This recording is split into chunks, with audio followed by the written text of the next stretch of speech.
Yeah! FNAF! Five Nights at Freddy's Ultimate Custom Night!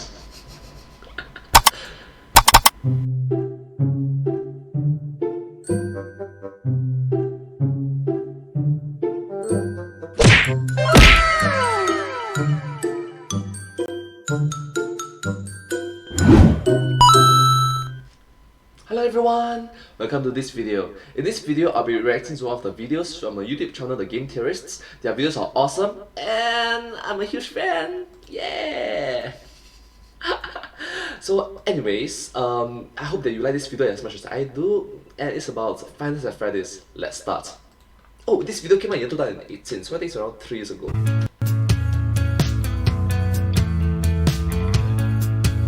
The high school years. Dear Diary, yesterday was so amazing. I met such a wonderful guy. Is that Chica? From FNAF? And I know just how to get him. He'll be mine by the end of the day. I just know it. I'll tell him that I've solved the lore of his games and constructed a timeline. And once he's there, I'll Is that Scott Coffin? have him. And once I have him, he'll be mine forever. There's only one thing that could possibly go wrong.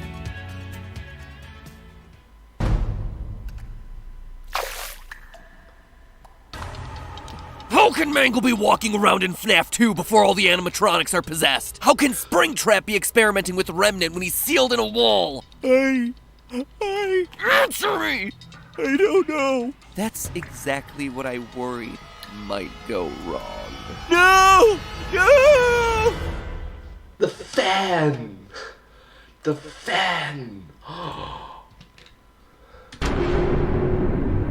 Hello, Internet! Welcome to Game Theory. Hello. Getting burned by hippos since 2018. Not every story has to have significance, you know? Sometimes, sometimes a story is just a story. You try to read into every little thing and find meaning in everything anyone says, you'll just drive yourself crazy. Kinda harsh there, Scott. Speaking of... Yeah, kinda harsh there, isn't it? Yeah. That's a burn. For his last FNAF theory, I was at the lowest of lows. The survival logbook threw a lot of weird curveballs into the lore that I don't think anyone was really expecting. Reveals like Michael Afton being the bite victim were interesting, but also really difficult to explain away. And that's where things sat until now. With both the Until now. release of the final FNAF book, The Fourth Closet, and what seems to be the final FNAF game, Super FNAF Brothers Ultimate. It's not Super Smash Bros, it's Super FNAF Bros, I guess? They're all here. And now with both these releases, we're finally in a position to see all the puzzle pieces we're working with, which means one last examination of the franchise from top to bottom, starting with Custom Night this week, and then next week stepping back and looking across the entire timeline to see if we can wrap things up in a neat blood-soaked bow now that we can see all the events and key players. So step through the curtain, Funtime Foxy, because the show's about to start. It's time for me. Wow. Gosh. No. Gosh, no. To pull a candy cadet and tell you a story. A story of anger that never dies. A story of never-ending suffering. And I'm not just talking about me trying to write these theories. Oh, gosh. Oh. Today, I tell you the story of how Ultimate Custom Night ends the FNAF franchise in the same place where it all began. As soon as you start playing Custom Night, you can tell that Scott's up to his usual tricks. Yeah, that. But beyond being gaming's biggest troll, I mean, Scott has clearly taken a game that most of us assumed was just a fun little add-on to capstone the series and has used it to deliver a full-on 100% canon addition to the franchise, complete with huge lore reveals mostly hidden in character dialogue once you die, which is pretty nice considering you die a lot in this game. Yeah. A lot. Oh, yeah, I totally let Night Marion kill me at 3 a.m. on purpose. I just really wanted to see what she would say in this case. What, you guys don't believe me? Seriously, I'm good at this game. I did it for the lore. I did it for the lore. Through the...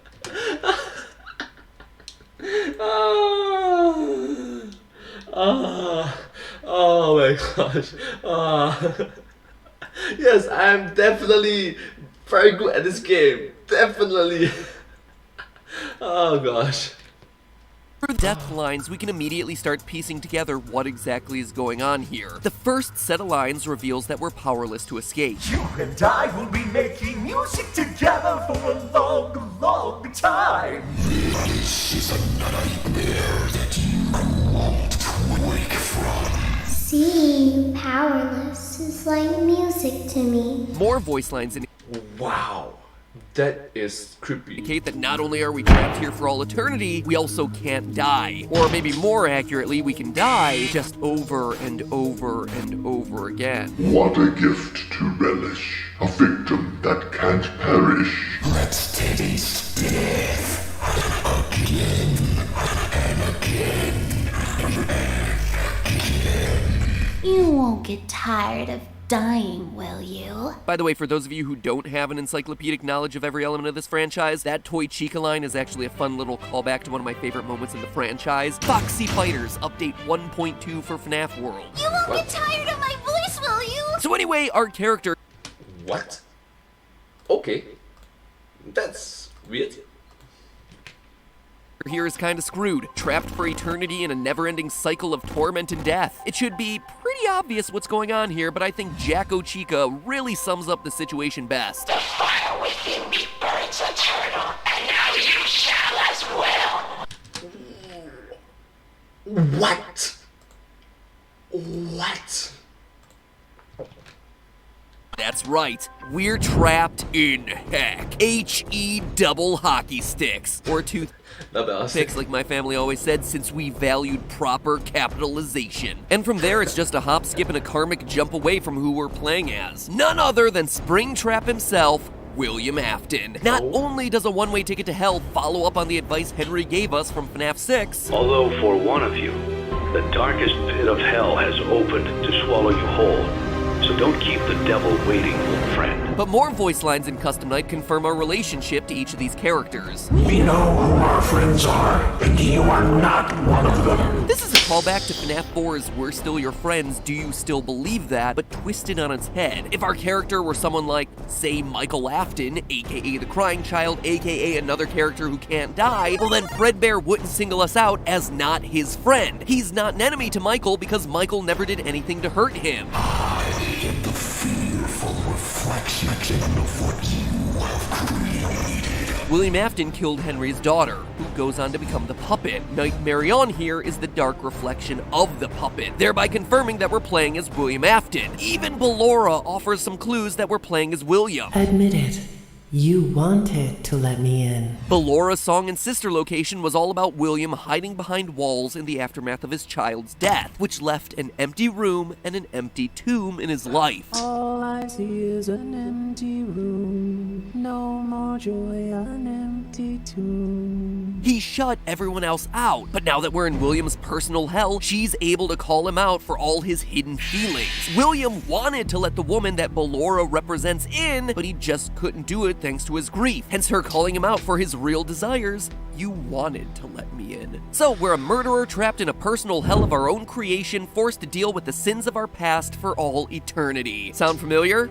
It should. It was my first ever FNAF theory. What? What? Oh my gosh. I think he predicted it, right? Something like that. No joke, way back in episode 1 of the FNAF series, I predicted it was a game about someone trapped in purgatory, tormented by their crimes for all eternity. Granted, the series had only just begun and the theory tied everything back to a real-life string of murders, but it's actually really awesome to think that we've come full circle. That, from a theory standpoint at least, these videos have circled back around to where it all began. It's poetic. A beautiful, horrific, child murdery bookend of a story. So thanks, Scott. I have no doubt that you structured your franchise's final send-off that way just so I could have an I told you so moment at the very end after years of getting thwarted by your twisting story. You're saying that. I told you so. very nice of you to throw me a bone. Might as well call me Mangle. More on that next week. But of course, it wouldn't be FNAF if things were just that simple. No, it's not good enough for William to be held in a perpetual state of agony. There's something keeping us here. Looking through all the voice lines, there's one other entity that's mentioned over and over again. The one you should not have killed. I am remade, but not by you, by the one you should not have killed. Greetings from the fire, and from the one you should not have killed. Excuse me, what? The one I shouldn't have killed? You mean Voldemort? Voldemort! Abracadabra!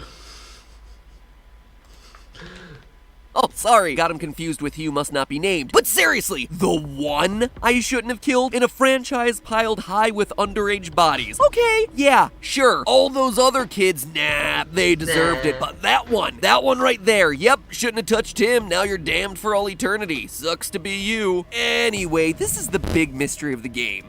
That is really, really unfair if you think about it. So many dead bodies just pew! One dead body just... Oh my gosh. Who are they talking about? Well, by picking apart clues from all sorts of different locations, we can start piecing together who this one who must stay vague for lore purposes actually is.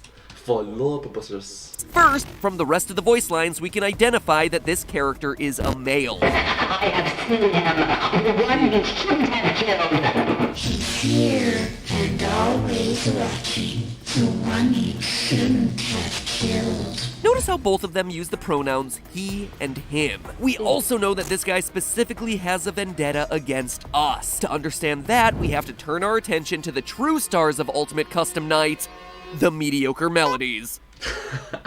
Without question, this crew of duct-crawling rejects steal the spotlight in Ultimate Custom Night. Going from WTF are these guys doing here in FNAF 6 to breakout meme stars in Custom Night, Orville Elephant and the gang not only provide important life lessons... He proceeded to pour me a glass of just ice-cold lemonade. Ooh, you ever mix it with iced tea?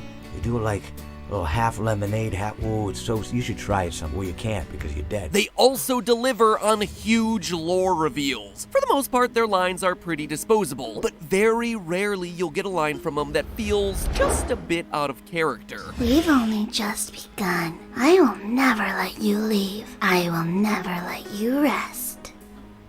Was you ninja skill? And if you listen closely, you'll hear a female voice echoing back what they're saying, almost as if they're puppets under someone else's control. This is how it feels, and you get to experience it over and over and over again, forever. I will never let you leave. Now, this voice could be Baby. Not only does she sound similar, I guess you forgot about me. but a clue may also come from the merch. The Funko action figurines of the characters from FNAF 6 all contain one piece of scrap Baby. Collect all the figurines, collect all the pieces to form the character, which might seem like just a random detail until Yeah, it's actually quite random, isn't it? But the very fact that he's mentioning about it is something you else. consider that they did the same thing with every character in Sister Location, who would then go on to form _NNERD. Each one contained a piece that helped to create what would eventually form the larger whole. Just like _NNERD himself, a bunch of the other animatronics all rolled into one entity. This is especially important when you consider that a key reveal from the final FNAF Get the key sword thingy. novel, The Fourth Closet, is that William Afton created the living Sister Location Funtime animatronics by extracting remnant from the melted conglomeration of all the OG animatronics and injecting the new robots with it. What? So it's from the OG to the new? My gosh. My gosh.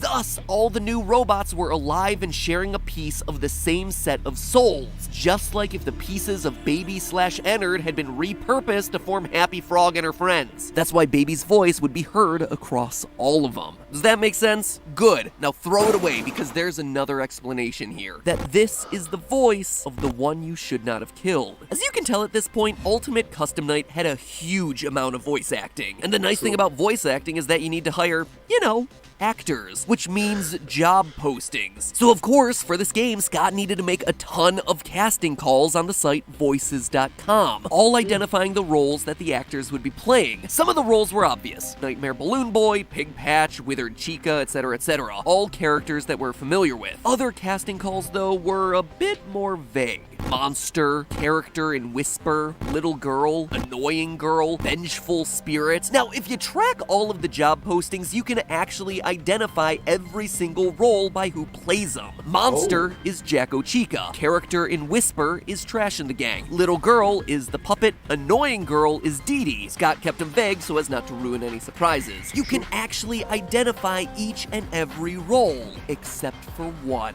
Vengeful Spirit, played by Tabitha Skanes. It's the only one that doesn't match up to any explicit character in the game. But we know for a fact it exists since Scott himself left Tabitha an excellent review. 5 stars! Well done, Tabitha. So what is the It's like 5 stars. Good job. Vengeful Spirit? Well, according to the casting call, quote, "This is for the voice of a young child who speaks in a whisper from the shadows." That sounds a lot like the voice that's whispering in the background of our merry band of rejects. This child is in control and is toying with the player who's helpless to change their situation or prevent their inevitable end. Yeah, well, being trapped in HE double hockey sticks will do that to ya. The gender should not be immediately clear. It should work as either a young boy or a young girl. And you're welcome to do readings leaning one way or another. Ding, ding, ding, ladies and gentlemen, we have our winner. Wow. And that is the job description. What? Gosh. A puppeteer that's manipulating things from the shadows. A spirit who's out for revenge. A spirit who just so happens to occasionally show its face during game over screens. Yes, that creepy image of a face that's been haunting thumbnails of Ultimate Custom Night, that is the face of our vengeful spirit. A spirit who, based on its last line, has an axe to grind and intends to enact revenge by keeping us tormented for all eternity. He tried to release you. He tried to release us. But I'm not gonna let that happen. I will hold you here. I will keep you here. No matter how many times they burn us. He tried to release you, but I'm not gonna let that happen. I will hold you here? Yikes! Somebody's gotta get themselves a new hobby. But this is an important line, since by now many of you have probably seen the Old Man Consequences Easter egg. If you set the character Old Man Consequences to level 1 difficulty and then complete his minigame, you get taken through a glitch to Old Man Consequences Pond, a character from FNAF World who encourages the spirit to, quote, "leave the demon to his demons. Rest your own soul. There's nothing else." He's encouraging the angry spirit to finally rest, to give it up, to move on, instead of just chasing down the demon, William Afton, and spending eternity enacting revenge. But that all leads to the question, who is this vengeful spirit? The one William should not have killed? Well, it's Golden Freddy. For proof, look no further than the final cutscene of the game. If you manage to get the nearly impossible score of 9,800, Unbeatable 9800. 49 animatronics at full difficulty, you see Golden Freddy in his FNAF 1 form twitching.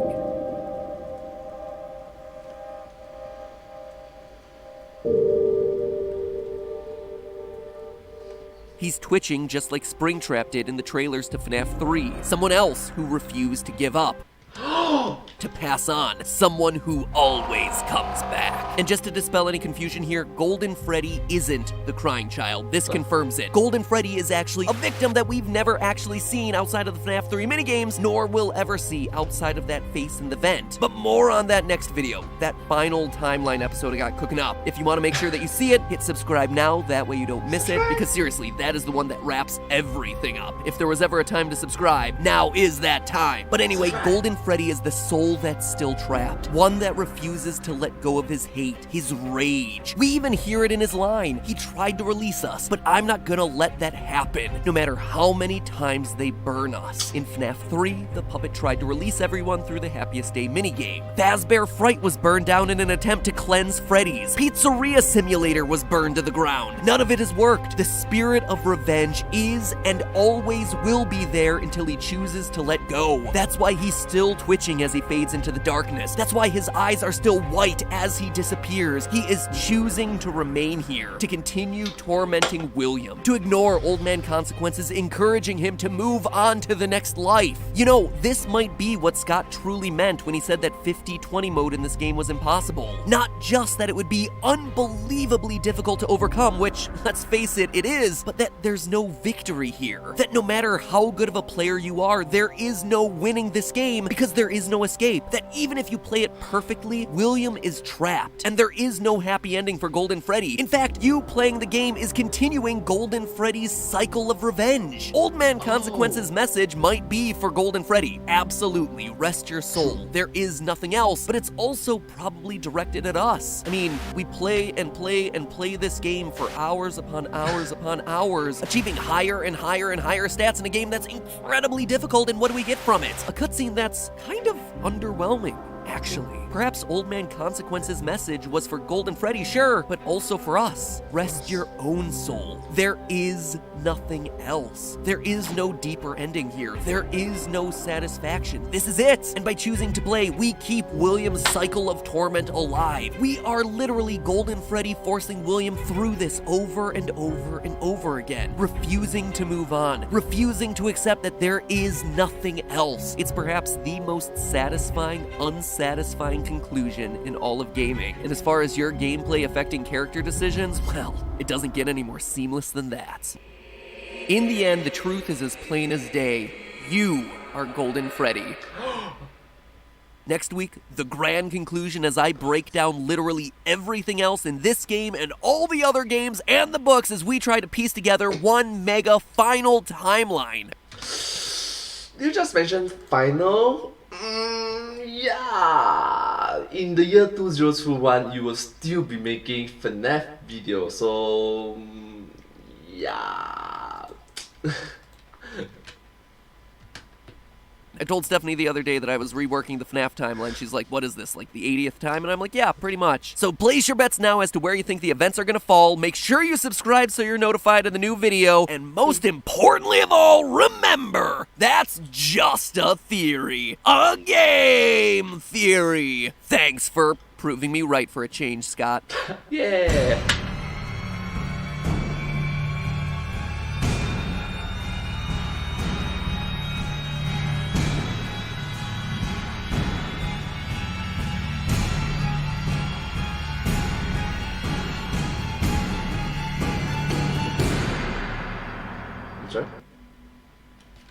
I'm sorry? The ending was a bit random. Or do you mean something else? Anyways, if you do like this video, please consider to like, share and subscribe to their videos. They are the YouTube channels. They are from the YouTube channel Game Theorists, and their videos are awesome. So do check them out. If you do like my videos, please consider to like, share, subscribe to my channel, and comment down below if you have anything to share with us. So yeah, and also follow my channel. Thank you. And I'll see you next time. So thank you. It's like, share, subscribe to my channel, comment down below if you have anything to share with us, and follow my channel as well. Thank you. And I will see you next time. But hey, that's just a theory. A game theory. Thanks for watching. Thank you.